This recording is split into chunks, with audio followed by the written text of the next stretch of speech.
En mars 2022, quelque chose se produisit dans le ciel ukrainien qui glaça le sang des analystes de l'OTAN.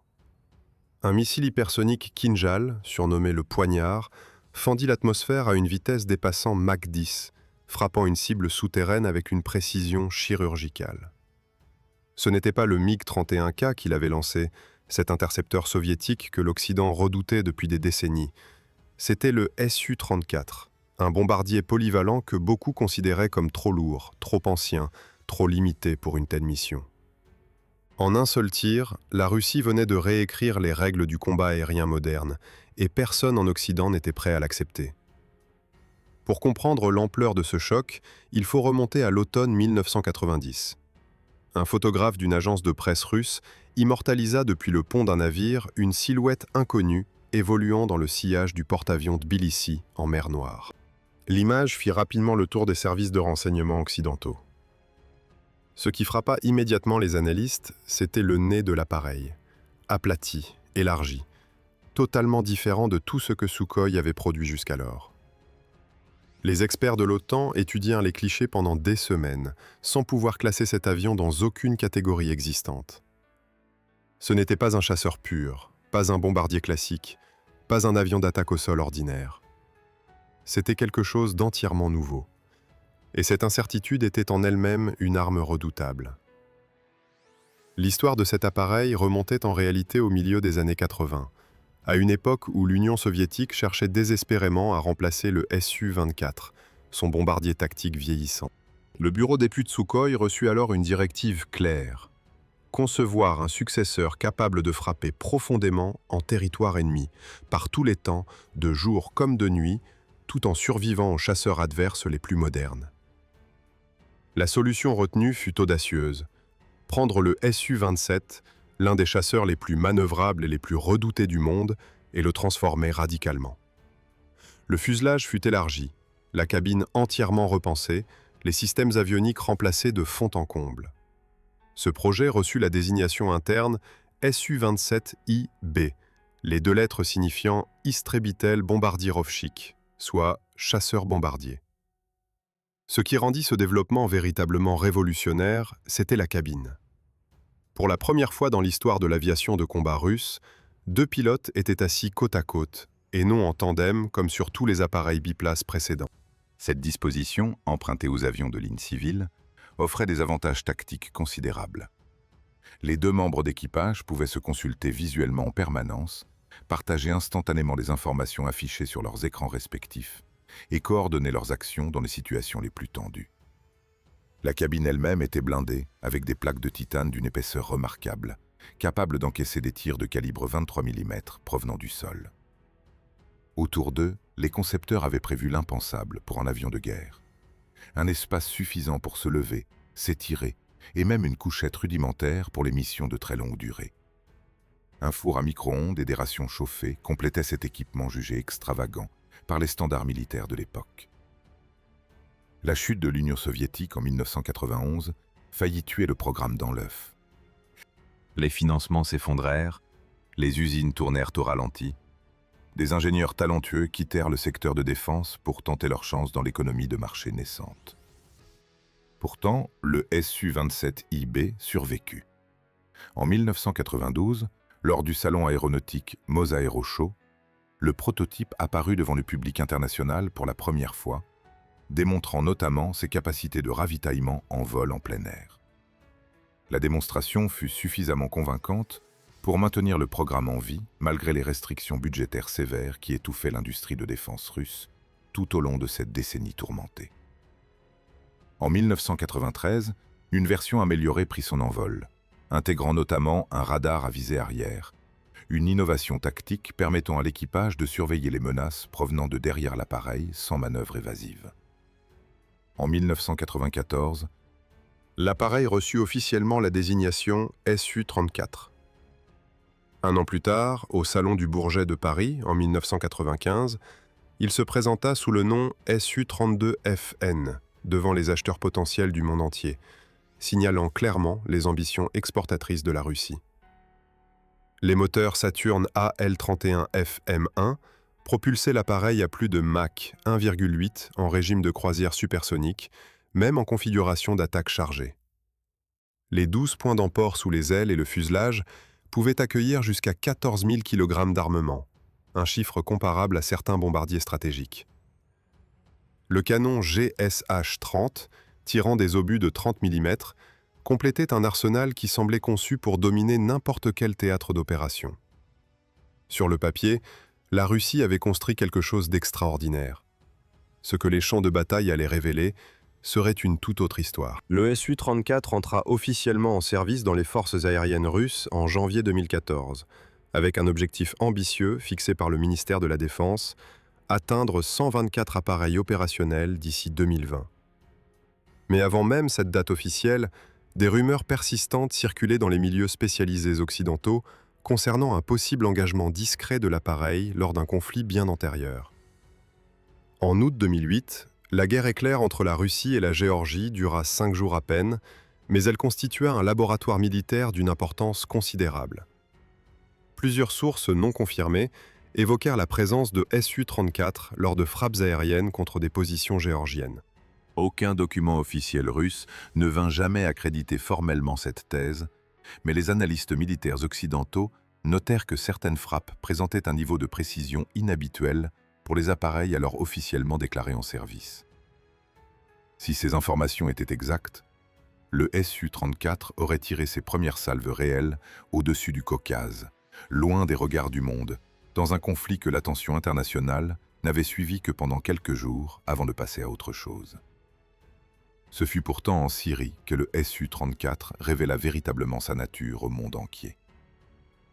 En septembre 2015, la Russie lança son intervention militaire officielle dans ce pays déchiré par une guerre civile dévastatrice. Les Su-34 furent déployés sur la base aérienne de Meymim, près de Latakié, au nord-ouest du pays. Dès les premières semaines, ces appareils effectuèrent des dizaines de sorties quotidiennes contre des positions de l'État islamique et des groupes rebelles armés. La précision des frappes impressionna les observateurs étrangers présents sur place. Les équipages ciblaient des centres de commandement enterrés, des dépôts de munitions camouflés, des nœuds logistiques dissimulés en zone urbaine, avec une efficacité que les Russes s'empressèrent de documenter et de diffuser largement sur les chaînes d'information internationales. Ce déploiement syrien avait une double fonction que Moscou ne cherchait pas vraiment à dissimuler. D'un côté, il s'agissait de soutenir militairement le régime de Bachar al-Assad dans une situation qui lui était alors défavorable. De l'autre, la Syrie fonctionnait comme une vitrine commerciale grandeur nature pour l'industrie de défense russe. Plusieurs délégations militaires étrangères furent invitées à observer les opérations, et les performances du Su-34 furent abondamment documentées et présentées lors de salons aéronautiques internationaux dans les mois qui suivirent. Les acheteurs potentiels en Asie et au Moyen-Orient reçurent des dossiers techniques détaillés, illustrés par des données de combat réelles, un argument commercial que nul simulateur d'entraînement ne pouvait remplacer. La situation bascula brutalement en novembre 2015, lorsque l'armée de l'air turque abattit un Su-24 russe qui aurait brièvement pénétré dans l'espace aérien turc lors d'une mission de bombardement. La réaction russe fut immédiate et révélatrice. Dès le lendemain, tous les Su-34 déployés en Syrie reçurent l'ordre d'emporter des missiles RR-R73 lors de leur mission de frappe au sol. Cette décision marquait un changement doctrinal significatif. Un bombardier polyvalent, transformé en escorteur de lui-même, capable de répondre à une interception hostile sans attendre une couverture de chasseurs dédiés. La polyvalence réelle du Su-34 venait d'être démontrée dans les conditions les plus concrètes qui soient. En 2018, une nouvelle démonstration de force se produisit au-dessus du Liban. 2 Su-34 russes auraient intercepté 2 F-16 de l'armée de l'air israélienne au-dessus de Tripoli, selon plusieurs sources régionales, bien que ni Moscou ni Tel Aviv ne confirmèrent officiellement l'incident dans ses détails. Quel que soit le déroulement précis de cet épisode, il alimenta considérablement la réputation de l'appareil auprès des analystes militaires. Un bombardier polyvalent, capable d'affronter l'un des chasseurs les plus expérimentés du monde, dans son propre environnement aérien, représentait une menace d'une nature entièrement différente de ce que l'Occident avait anticipé. Pendant toute cette période syrienne, le Su-34 opérait dans des conditions particulièrement favorables. Les groupes qu'ils bombardaient ne disposaient d'aucun système de défense aérienne moderne, d'aucun missile sol-air longue portée, d'aucun chasseur intercepteur. Les équipages russes effectuaient leur mission pratiquement sans opposition aérienne sérieuse, ce qui leur permettait de voler à des altitudes et des vitesses optimales pour la précision des frappes, plutôt que pour leur propre survie. Cette absence totale de contre-mesures aériennes adverses allait engendrer une dangereuse illusion de supériorité absolue. Les leçons tirées de Syrie étaient réelles, mais elles étaient aussi profondément trompeuses, car elles avaient été apprises dans un environnement sans équivalent, avec ce qui attendait l'appareil quelques années plus tard, au-dessus d'un tout autre pays. Quand les colonnes blindées russes franchirent la frontière ukrainienne le 24 février 2022, le Su-34 fut immédiatement engagé dans les opérations. Les premières missions consistaient à frapper des infrastructures militaires ukrainiennes, des dépôts de carburant, des nœuds de communication et des positions de défense antiaérienne. L'état-major russe avait planifié une campagne éclair, estimant que la résistance ukrainienne s'effondrerait en quelques jours, reproduisant le schéma géorgien de 2008. Cette hypothèse allait se révéler catastrophiquement erronée. Dès les premières semaines, les équipages de Su-34 se heurtèrent à une réalité radicalement différente de tout ce qu'ils avaient connu en Syrie. L'Ukraine disposait d'un réseau de défense antiaérienne dense et sophistiqué, hérité en partie de l'arsenal soviétique, mais également renforcé et modernisé avec l'aide de partenaires occidentaux dans les années précédant le conflit. Des systèmes Buk, des batteries S-300, des missiles portables Igla et Stinger constituaient un environnement hostile à basse et moyenne altitude que les pilotes russes n'avaient jamais véritablement affronté lors de leurs missions précédentes. Les tactiques développées en Syrie, où voler bas garantissait la précision sans exposer l'appareil à un danger réel, devenaient soudainement suicidaires. C'est dans ce contexte tendu que survint l'événement qui ébranla les capitales occidentales. En mars 2022, un Su-34 lança pour la première fois en conditions de combat réel un missile hypersonique Kinjal depuis le territoire ukrainien. L'arme atteignit sa cible à une vitesse estimée à Mach 10, rendant toute interception théoriquement impossible avec les systèmes alors disponibles. Moscou communiqua immédiatement sur cet exploit, présentant le Su-34 comme la nouvelle plateforme de lancement universelle pour ses armements les plus avancés. La propagande russe insistait sur le fait que l'appareil avait réussi là où même le MiG-31K aurait pu rencontrer des difficultés opérationnelles compte tenu de la rareté de cet intercepteur dans les escadrons actifs. Pendant quelques semaines, cette démonstration de force domina les analyses militaires occidentales. Mais pendant que les communiqués officiels russes célébraient cette prouesse, une autre réalité se construisait silencieusement sur les terrains de débris dispersés à travers l'est et le sud de l'Ukraine. Les premiers Su-34 commençaient à tomber. Pas un, pas deux, mais une succession régulière d'appareils abattus, crashés ou simplement disparus des radars. Les images circulaient rapidement sur les réseaux sociaux ukrainiens. Des fuselages carbonisés, reconnaissables à leur nez caractéristique aplati, des queues portant encore lisiblement des numéros d'identification en rouge, comme le fameux Rouge 31, portant l'immatriculation RF81251, photographié après sa destruction par les forces ukrainiennes. Ce qui choqua le plus les analystes occidentaux ne fut pas tant le fait que des appareils modernes subissent des pertes en combat, phénomène inhérent à toute guerre aérienne intense. Ce qui stupéfia véritablement les experts, ce fut la découverte faite à l'intérieur des cockpits de plusieurs Su-34 abattus. Ben Wallace, alors secrétaire d'État britannique à la Défense, révéla publiquement que des récepteurs GPS civils du commerce avaient été retrouvés dans les postes de pilotage de ces appareils sophistiqués. Des appareils achetés dans des boutiques d'électronique grand public, du type de ceux que n'importe quel randonneur pourrait glisser dans son sac à dos, utilisés comme système de navigation de secours à bord d'un bombardier supersonique, censé représenter le summum de la technologie militaire russe. Cette révélation soulevait des questions fondamentales sur la fiabilité réelle des systèmes de navigation intégrés du Su-34, et plus généralement sur l'état véritable de l'industrie électronique de défense russe après des années de sanctions et de sous-investissement. Les pertes s'accumulèrent selon un rythme qui n'avait rien d'aléatoire. Les équipages contraints de voler à basse altitude pour maintenir une précision acceptable face au système de guidage défaillant se retrouvaient dans la zone létale des défenses antiaériennes ukrainiennes portatives. Ceux qui choisissaient de rester en altitude perdaient en précision et devaient recourir à des munitions non guidées dont l'efficacité contre des cibles ponctuelles était médiocre. Ce dilemme tactique sans solution satisfaisante reflétait une lacune fondamentale dans la doctrine d'emploi de l'appareil face à un adversaire disposant de moyens de contestation aérienne réels. En octobre 2022, un incident d'une nature entièrement différente vint alourdir encore le bilan désastreux du Su-34. Un appareil s'écrasa sur un immeuble résidentiel dans la ville de Yeysk, dans le sud de la Russie, tuant 15 personnes, dont plusieurs enfants. L'enquête établit un incendie d'un des moteurs au décollage comme cause principale. Cet accident tragique, survenu non pas au-dessus d'un champ de bataille mais au-dessus d'une ville russe paisible, révélait une dimension supplémentaire des problèmes affectant l'appareil.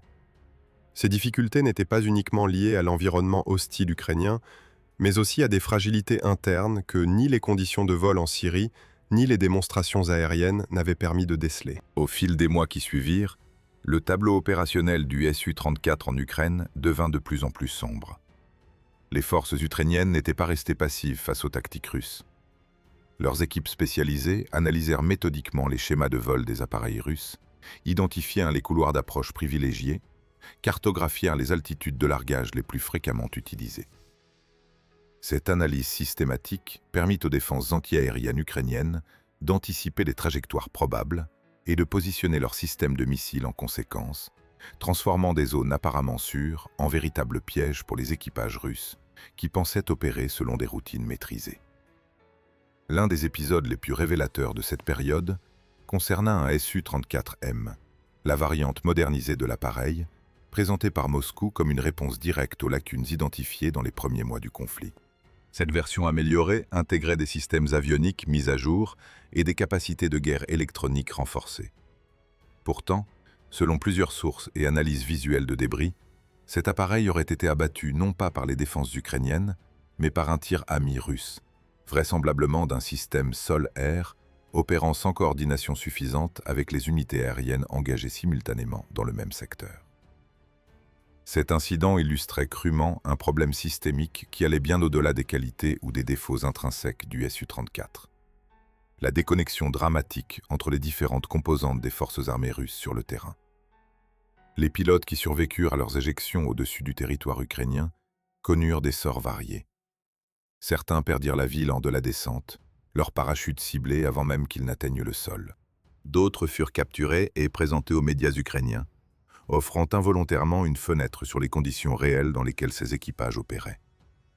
Leurs témoignages, recueillis en captivité, évoquaient des missions planifiées dans des délais extrêmement courts, des briefings incomplets sur les positions adverses et une confiance excessive dans des systèmes électroniques dont les défaillances n'avaient été ni anticipées ni compensées par des procédures alternatives efficaces. Une séquence vidéo particulièrement frappante circula sur les plateformes ukrainiennes au cours de cette période. Elle montrait un Su-34 entrant en vrille plate, une configuration aérodynamique catastrophique où l'appareil tournoyait horizontalement sur lui-même sans que l'équipage parvienne à reprendre le contrôle. La vrille plate est l'un des scénarios les plus redoutés en aviation de combat, car elle laisse très peu de temps pour réagir et rend l'éjection particulièrement périlleuse. Le fait que cette séquence ait été filmée depuis le sol par des observateurs ukrainiens soulignait à quel point les opérations se déroulaient à des altitudes dangereusement basses, contrairement aux doctrines d'emploi théorique de l'appareil.